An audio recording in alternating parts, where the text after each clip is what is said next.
13 March 2001 Eden garden, Kolkata. অস্ট্রেলিয়ার ভারত সফরের 3 match test সিরিজের দ্বিতীয় ম্যাচ। প্রথম ম্যাচে ভারতকে এক প্রকার উড়িয়ে দিয়ে সিরিজে 1-0 ব্যবধানে এগিয়ে যায় সফরকারীরা। সেই সাথে টেস্টে টানা 16 ম্যাচ অপরাজিত থাকার রেকর্ড। সেই টেস্টে প্রথম ইনিংসে অস্ট্রেলিয়ার 445 রানের জবাবে 171 রানে অল আউট হয়ে ফলো অনে পড়ে ভারত। ইনিংসে হার এড়াতে আরও প্রয়োজন 274 রান। এর পরের গল্পটা সবার জানা। ভিভিএস লক্ষণের 281 রানের অতিমানবীয় ইনিংসের উপর ভর করে শুধু দ্বিতীয় ইনিংসে 383 রানের লিড পায় ভারত। শেষ দিনে অস্ট্রেলিয়াকে অল আউট করে ম্যাচও জিতে নেয় ভারত। সেদিন ভিভিএস লক্ষণের মাহাত্মের নিচে চাপা পড়ে রাহুল দ্রাবিড়ের 180 রানের ঝকঝকে ইনিংস। রান আউটে কাটা না পড়লে হয়তো ডাবল সেঞ্চুরিটাও পেয়ে যেতেন। ক্যারিয়ারের প্রায় পুরোটা সময় সচিন টেন্ডুলকারের ছায়ায় থেকেও যিনি নিজেকে আলাদাভাবে প্রতিষ্ঠিত করেছেন, আজকের গল্পটা তাকে নিয়ে। রাহুল শরৎ দ্রাবিড়, দ্য ওয়াল। রাহুল দ্রাবিড়ের জন্ম 1973 সালের 11 জানুয়ারি ভারতের মধ্যপ্রদেশে। বাবার চাকরির সুবাদে বেড়ে ওঠেন বেঙ্গালুরুতে। মূলত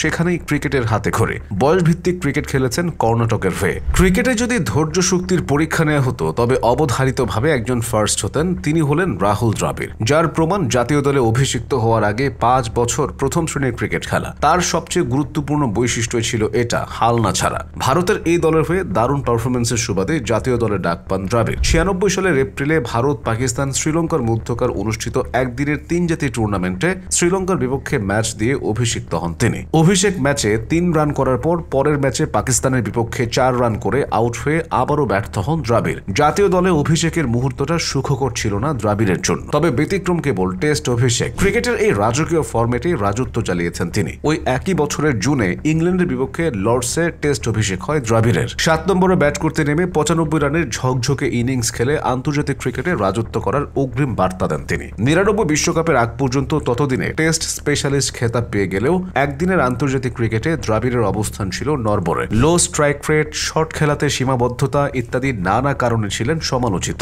এইসব ঘুচানোর মোক্ষম সুযোগ পেয়ে গেলেন ইংল্যান্ডে অনুষ্ঠেয় 99 ওয়ানডে বিশ্বকাপে। সেবার প্রায় 85 স্ট্রাইক রেটে 8 ম্যাচে 461 রান করে টুর্নামেন্টের সর্বোচ্চ রান স্কোরার হন তিনি। শ্রীলঙ্কার বিপক্ষে সৌরভ গাঙ্গুলিকে নিয়ে দ্বিতীয় উইকেট জুটিতে করা 318 রানের পার্টনারশিপ ছিল তৎকালীন বিশ্ব রেকর্ড। 2003 বিশ্বকাপেও ব্যাট হাতে 318 রান করে ভারতের ফাইনাল খেলার পথে দারুণ ভূমিকা রাখেন দ্রাবিড়। সে বিশ্বকাপ তিনি খেলেছিলেন উইকেট কিপার ব্যাটসম্যান হিসেবে। একজন এক্সট্রা স্পেশালিস্ট ব্যাটসম্যান খেলানোর আইডিয়া থেকে ব্যাটিং এর পাশাপাশি হাতে গ্লাভস তুলে নেন দ্রাবিড়। 16 ডিসমিসাল করে হয়েছিলেন টুর্নামেন্টের দ্বিতীয় সেরা উইকেট কিপার। 99 বিশ্বকাপ থেকে 2007-এর ওয়ানডে বিশ্বকাপ পর্যন্ত সময়টায় ক্যারিয়ারের স্বর্ণালী সময় কাটান দ্রাবিড়। ব্যতিক্রমী ডিফেন্সিভ টেকনিক, ধৈর্য ও কঠোর পরিশ্রমের এক অপূর্ব সম্মোহন রাহুল দ্রাবিড়কে অনন্য করে তুলেছিল। টেস্ট ক্রিকেটে অধিকতর স্বাচ্ছন্দ্য বোধ করতেন দ্রাবিড়। 164 ম্যাচে 286 ইনিংসে প্রায় 53 গড়ে 13,000-এর অধিক রান, 36 সেঞ্চুরি। টেস্ট ক্রিকেটের সর্বোচ্চ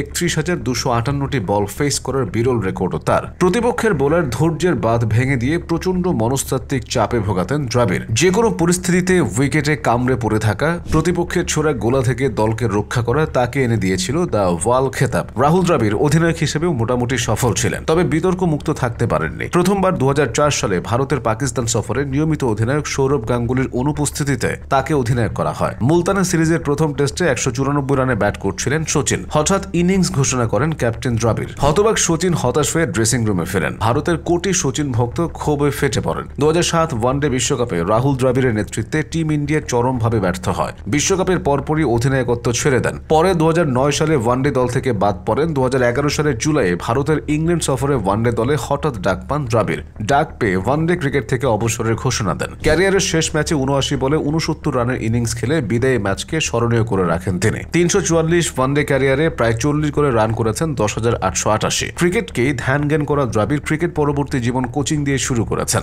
ভারতের ঘরোয়া টি-20 লিগ, আইপিএলের দল রাজস্থান রয়্যালস, ভারতের অনূর্ধ্ব 19 এবং এ দলকে কোচিং করিয়ে এনে দিয়েছেন সাফল্য।